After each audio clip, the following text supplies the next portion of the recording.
Welcome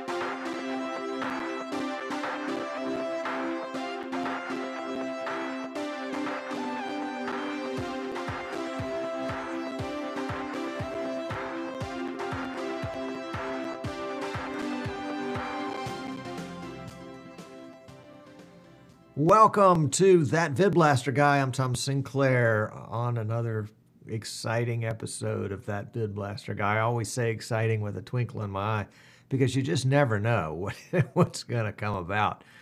Today in pre-show, we were trying to chat about some of the difficulties that we've had lately with pops and clicks and glitches in the audio.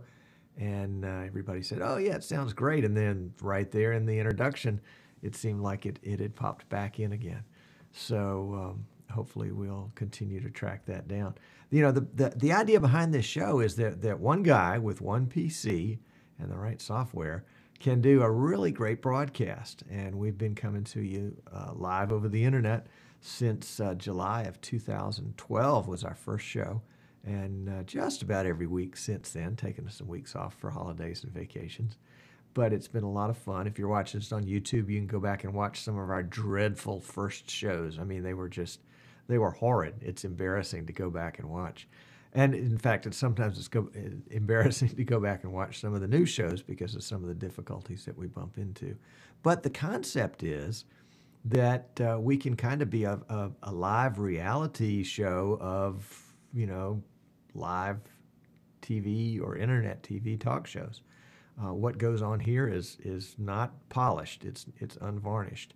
So that if you are thinking about starting your own show, whether it's a talk show or broadcasting at your church, or going down to the local school and broadcasting sports there, or even doing more than that, you can see some of the difficulties that pop up, things that you don't expect. I mean, you've got A, you've got B, you've got C, you've got D, and you've got all that stuff all lined up and ready to go. And suddenly some wild cards get introduced and things don't work out the way you want to. Then you have to know how to go in and troubleshoot. For example, today, the last couple of weeks, I've been suffering with some audio problems that only appear at certain points. And my good friend Martin Kay from Zen Video in Manchester, England, has analyzed the audio, and he said, basically, Tom, your audio was dropping out for a frame.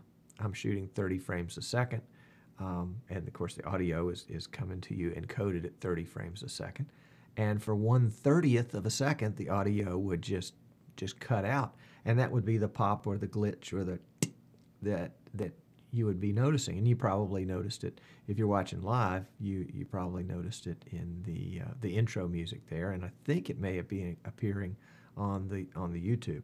Not sure, but it's interesting to try to track down an issue like that because you just, you know, where do you start?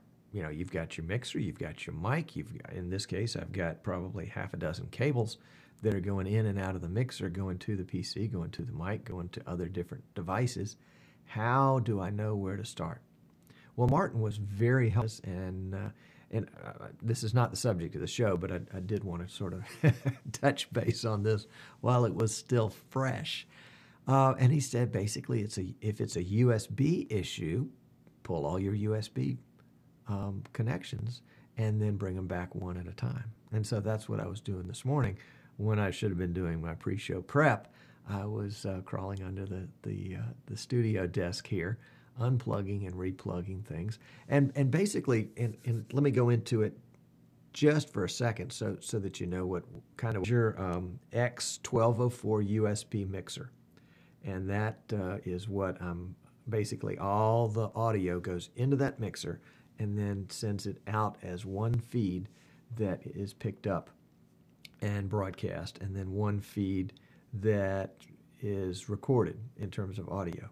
So coming into the mixer are a varieties of inputs, and coming in and out of the PC are a variety of inputs, outputs. For example, I have a Behringer UCA 202. Basically, it's a USB sound card. So I can plug it into a USB port, And then I've got 2 channels input, 2 channels output, typically stereo both ways. I'm only using 1 channel because everything we do here essentially is mono. So that input and output from that UCA202 come here to the Behringer. And the input, or excuse me, the output on that card, which would be sound from my PC, comes into channel number 3 on my mixer. And boy, I wish I had another cam set up so I could show you. My mic, my overhead mic right here, comes into channel 4, and then the UCA comes into channel 1. Channel 3 coming into the mixer is basically just a speaker out, an output from the PC. And that allows me to separately control the different audios. So I can control my audio.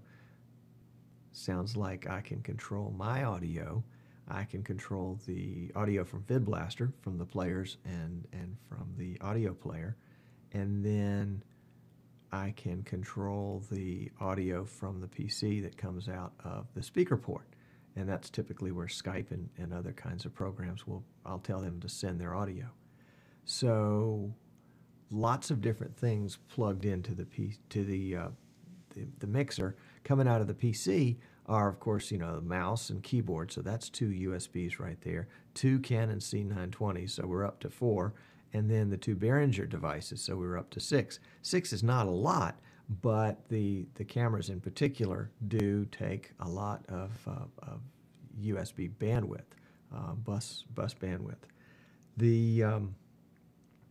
And so simply, basically just started unplugging things. Actually went all the way down to just the keyboard and mouse, and then plugged back in first the Behringer UCA, and then the Behringer mixer, and then one camera, and then the other camera, trying to eliminate or find where the problems were. And funny as it goes, got all the way back up to all 6. No problems. Okay, no problems. So earlier I was testing, today we were supposed to be, and I suspect we're, somebody in the chat room is saying, is this a live show or is this last week's? It does sound a little bit like last week. I thought I had all the problems fixed, and today's show subject was going to be the output module and the VidBlaster VVD, which we will get to in just a minute.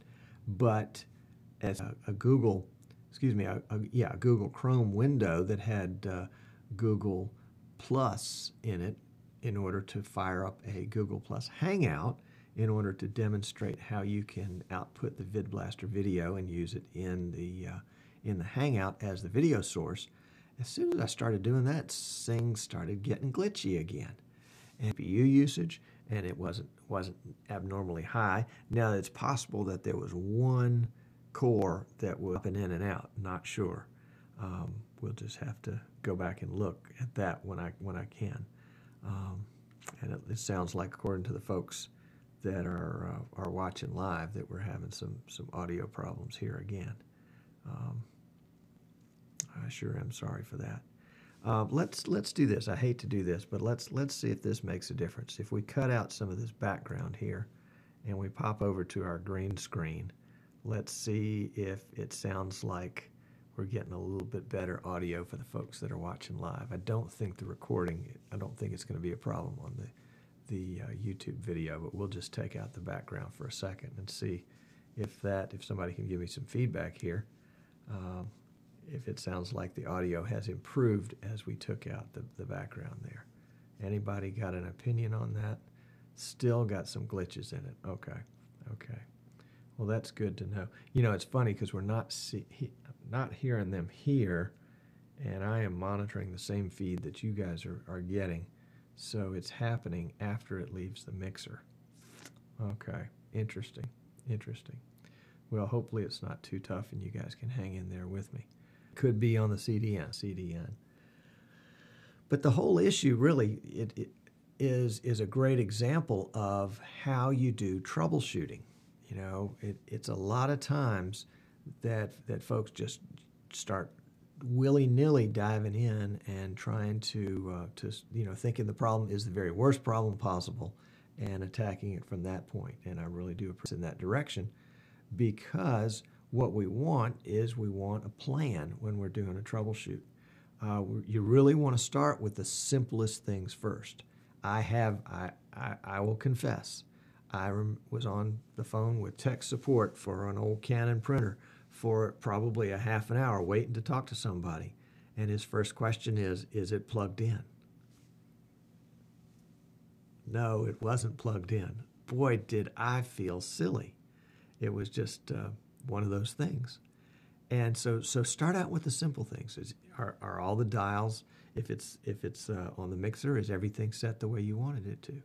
Check and see, are all your plugs fully plugged in? Start with the basics. And that's a good place to start. And then start a methodical way of testing so that you're testing just one thing at a time. So in my case, I went all the way back to nothing attached to USB except keyboard and mouse, and then added my USB devices one at a time. One of the things I probably should have or could have done had I had more time and not quite felt so much pressure was to reboot after plugging each one in to see. Prior to the show, just a few minutes ago, all of a sudden we had an audio issue where the audio cut out. And right before that, I had unplugged a camera, a USB camera, and perhaps that had caused some trouble for the USB bus. I've since rebooted, and hopefully it's fixed itself. But for some reason, we're just not getting the quality of audio today on the broadcast that we need to. But hang in there with me and we'll move along. Let's talk a little bit about output module. The output module is, and let's get this graphic off. There we go. The output module, and here you actually see two output modules. I'm running the broadcast edition, so I can have more than one. If you're running Pro or Studio, you have one, and if you're running the Home edition, you don't have any, and we'll talk about that in just a minute. But as you can see right now, the output module, right here, output number 1, with the red light on, is on, because that's what we're actively streaming. We're actively streaming this output module, and it's taking the program, which is the main feed, and the VidBlaster VVD is being picked up in Wirecast as the video input and being streamed from there. And we'll talk about that in segment 2 of the show today. But here in segment 1, we're going to talk about the VVD part. The output module has two basic menus, basically a source, which is the top one, and a destination, which is the bottom one. The source can be virtually any option of module in VidBlaster. It can be black, it can be my cameras, it can be my effects, it can be my overlays, it can be my players, it can be my preview, my program, still store, or white. So for example, let's take just camera 1, for example, and I'm going to send just camera 1. Well, now just camera 1 is being sent over the output module to the VidBlaster VVD to Wirecast. And nothing else that I do will appear on this. So I can turn on some overlays, and I can turn off some overlays, and I can turn on other overlays, and I can see all that happening, but all you can see is camera 1, because that's what I'm sending. Now, if you're doing, if you're using the VidBlaster VVD for something like, Google Hangout, or what are some of the other examples? WebRTC, Wirecast, Skype, anywhere where you're sending video. And you know how if two devices, two pieces of software are trying to access the same webcam at the same time, or the same capture card port at the same time, only the first one there gets it. Well, if that's an issue, you can run it all through VidBlaster, and then you can, if you want to, just simply output that single camera, even though that camera may be used by VidBlaster in a different way, you can output that. And so in my case, let's switch back over for a second to the program so that you can see what I'm doing here.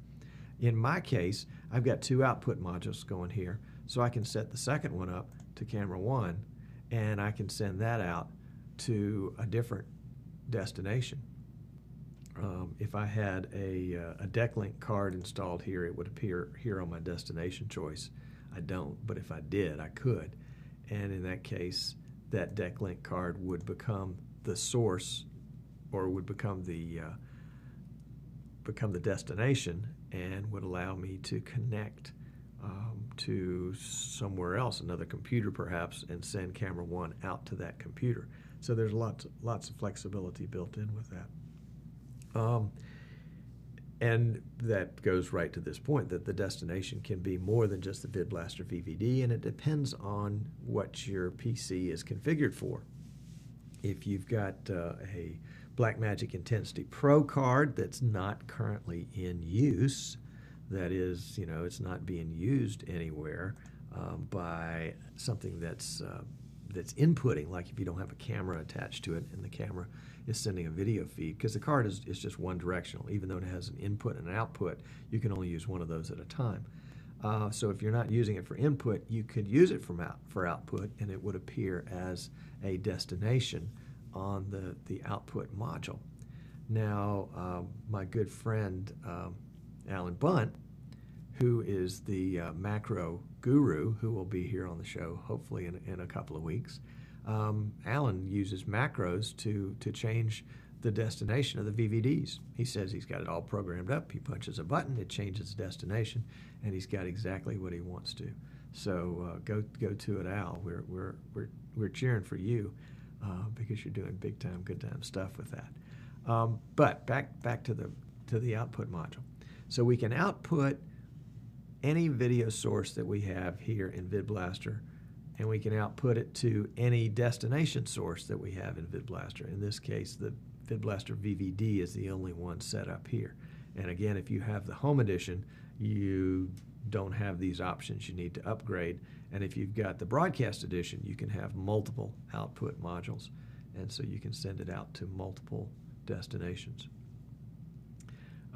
Yeah, Alan is saying here in the chat that he uses video output to a DVD recorder and also to feed a projection screen. So that's two really good examples right there. Now, when I've got this set to program VidBlaster VVD, the VVD, which is of course what you're seeing in front of you, the program monitor, that can be sent to any device that's on my PC that will accept a camera input.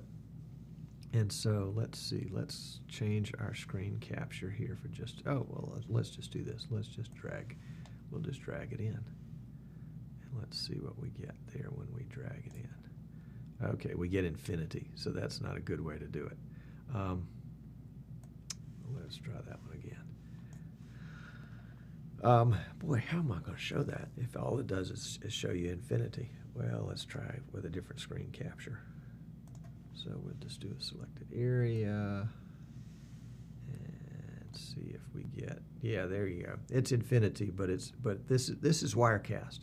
And Wirecast right down here, don't know if you can make out the text, but basically the video source here is VidBlaster VVD.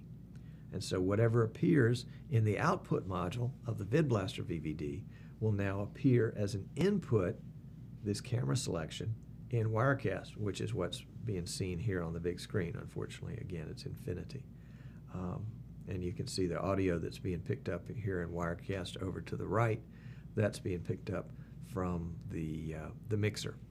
So all the audio is being mixed up and then being picked up by the mixer in Wirecast. Kind of interesting that that you can't share camera shots among two programs. So I couldn't use Wirecast and VidBlaster to both go to my Logitech C920, but both softwares can access my audio feed from my mixer, and they don't fight over that one. They don't fight over the audio, but they fight over the video. First come, first serve. Whoever's got the video first gets to keep it until they give it up, and then the other one can pick it up if they need to. Other programs that can use the VidBlaster VVD, another great example is Skype. For a while there, and Skype is kind of flaky in some ways. They are constantly updating the program, constantly improving it, and sometimes when they improve it, it causes things that used to work to fall off the table and not work anymore. There was a time when Skype made a change to how it accepted video input, and all of a sudden programs like Wirecast and vMix, and there was another one, just escapes me off the top of my head right now. Anyway, maybe it was, whatever it was. People had been using those to do input into Skype, and they simply didn't work. You got a black screen. But the VidBlaster VVD continued to work through that point. For whatever reason, Mike Versteeg had created something. Actually, I think he licensed it. It was a third-party license. But he licensed the right stuff. And so it survived the transition in Skype and continues to work to this point. Now, there's another way, and for those of you that have the Home Edition, and you're feeling a little left out at this point, let's bring you guys into the equation. And I'm going to go back and do another screen cap here. So let's get that lined up for you. Capture selected area. Okay. And we'll just go to that shot. And I've replaced our second output module here with the streamer module, the good old streamer module. And so we can set the streamer module, right-click, set it to Stream to Virtual Video Device. Oops, kind of going off the screen there, but you get the gist of it. Virtual Video Device. The VidBlaster VVD is also available in the streamer. Now, it's a different VVD. It's a different. Wait, hold on a second. Let me get into the screen here. I'm feeling left out. There we go. The VidBlaster, the VVD here in the streamer is VidBlaster's old original version of Virtual Video Device, and that doesn't work with some softwares, but it does work still with other softwares. I was testing Google Hangouts earlier, and it didn't seem to work for me there when the VVD out of the output module did. The streamer's VVD will work as an input into Flash Media Live Encoder, and I believe will work as an input into Wirecast. And so we'll be talking about that in the second segment coming up here in a little bit.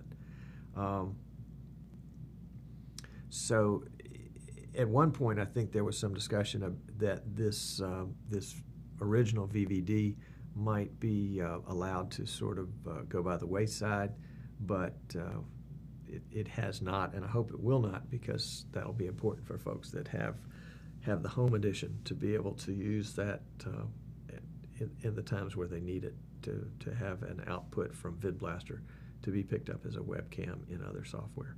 But the options for the output module, the new module, are very, very many, and I think we'll see that continue into the future.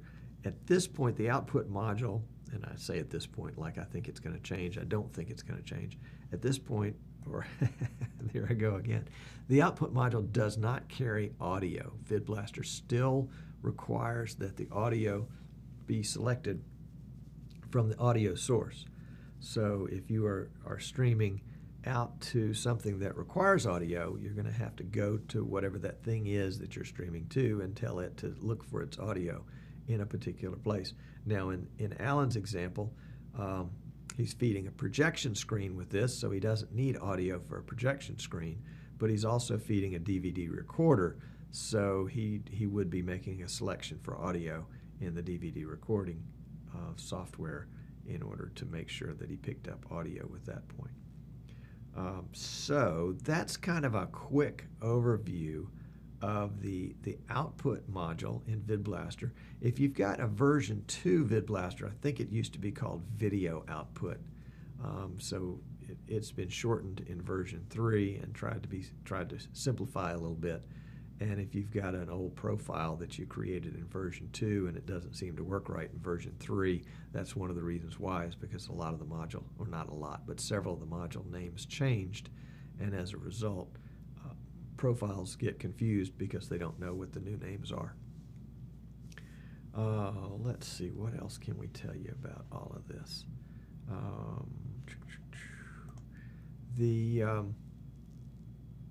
We are in version 3.21 right now. That's the latest beta, and that's what we're streaming with today. If you have version 2, I think I'll have to check. I think the free upgrade period has expired. The free upgrade period basically was a year from the introduction of the first official release of version 3, so we'd have to go back and check the date on that. The fee for upgrade is typically 50% of whatever the retail price of your edition is. If you'd like some help with an upgrade, I'd be happy to help you. I'm a VidBlaster reseller. Probably should have mentioned that at the beginning of the show. Sorry about that. And if you're interested in purchasing VidBlaster, I can help you with that too. There's a store on our website, thatvidblasterguide.com. And so help you line up with VidBlaster if that's the case.